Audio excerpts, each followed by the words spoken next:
God, I met Xavier, kind of frightening to think about it, but at least almost about 3 decades ago. He was young. He was felt like 19 maybe at the time. And I was probably mid to late 20s. Yeah, so I met Taylor when he was on tour. And yeah, he took an interest in my music and came down and would see me play in the very early days before anyone knew me at all. Staying with the Graham family, and I always stayed with them, and they were like, hey, we're gonna go down to the restaurant and our friend's son is gonna play and you should come down. He's really good. He plays the didge, and I always was a fan of the didgeridoo. I just liked the sound of it.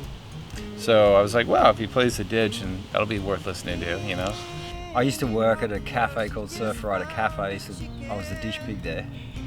And so I was the dishy, and then they gave me a couple of gigs playing my music. You know, we'd go down to this restaurant, and he's all set up there with his little setup. He's got a little stand for his new CD that just came out.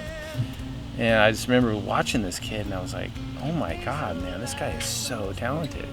And we hit it off. He's just such a legend, and I was in awe of him, obviously, because he was Taylor Knox. Growing up in a surf town, those guys would come through every year for the comp at Bell's, and all the young kids in the town, all of us crew looked up to them, because he was ripping at that era. That was his era. He was one of the few best in the world. Oh God. He's up in my tree. What is he doing? Don't get hurt. Daddy, here! Yeah, why not? Another one.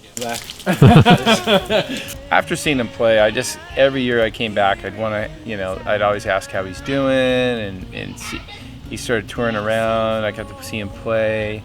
Then he blew up. He kind of just really got big really early on with his music, just touched people, you felt something when he sang and when he was playing. He had a foot on a drum box. He had a didge in his mouth. He was playing guitar. He would sing. I mean, it was like an octopus. Every limb was doing something different. I was like, how in the hell can you do that? Some people are really good at playing one instrument. He's playing 4 at the same time with different limbs. That's a way beyond patting your head and rubbing your stomach. And I always personally loved his style.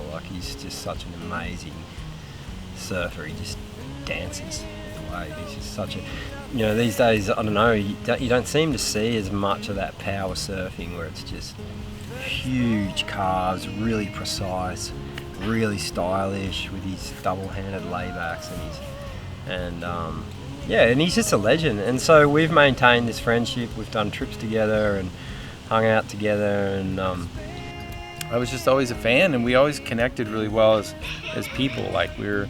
We even now when we talk about each other, and how we like to travel alone, and that's how Dave likes it, and that's how I did it on tour, and I think we just have a great appreciation for each other's personal space and the craft that we do.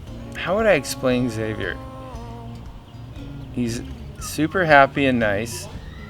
He's a little bit like a Viking. And there's a touch of a Renaissance man in there too as well. The best thing about Xavier is that he does him, and he only does him. He is so original, and that's so refreshing in this day and age. And he's just one of the most humble people I've ever met, humble professional people I've ever met.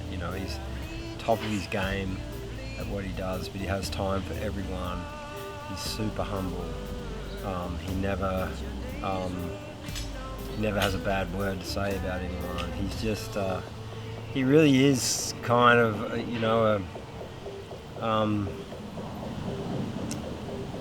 enlightened being in a way. And in the surf industry, there is a lot of ego, and there's a lot of stuff that sort of would be challenging for a personality like Taylor.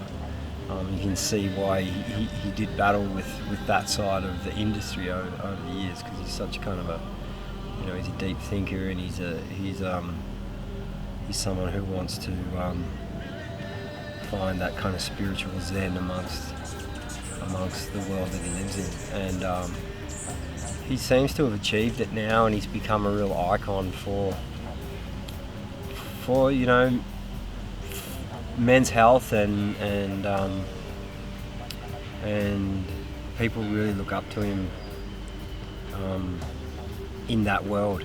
Is to have someone just, this is who I am, this is what I'm wearing, this is what I'm singing, and like it if you like it, if you don't, hit the road. Like, it's just awesome that he stayed so true to himself, and I think that is can be a lost value of today's society, of people.